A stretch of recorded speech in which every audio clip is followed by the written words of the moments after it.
اعوذ باللہ من الشیطان الرجیم بسم اللہ الرحمن الرحیم۔ آج ہم آپ کو بتا رہے ہیں کہ اسماعیل ہانیہ کون تھا۔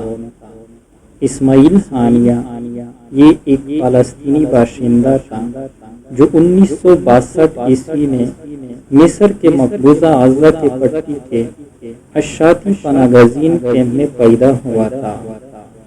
اس نے غزہ کی اسلامی یونیورسٹی میں تعلیم حاصل کی، جہاں وہ پہلی بار حماس کے ساتھ منسلک ہوئے، اور 1987 عیسوی میں عربی ادب میں بیچلر کی ڈگری حاصل کی۔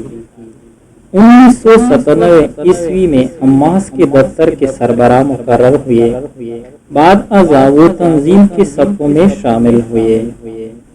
آپ نے غزہ کی اسلامی یونیورسٹی سے 1987 میں عربی ادب میں ڈگری حاصل کی، پھر 2009 میں اسلامی یونیورسٹی سے پی ایچ ڈی کی اعزازی ڈگری حاصل کی۔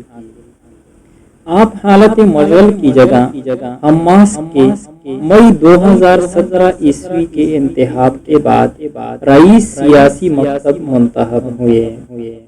1988 عیسوی میں حماس کے غزہ میں ایک اہم مزاحمتی تحریک کے طور پر سامنے آنے کے بعد انہیں دوبارہ حراست میں لیا گیا اور جیل میں ڈال دیا گیا، جس کے بعد انہیں حماس کے رہنماؤں کے ساتھ اپنے وطن سے جلاوطن کر دیا گیا، جس کی وجہ سے اس نے 1992 عیسوی میں ایک پورا سال جلاوطنی میں گزارا۔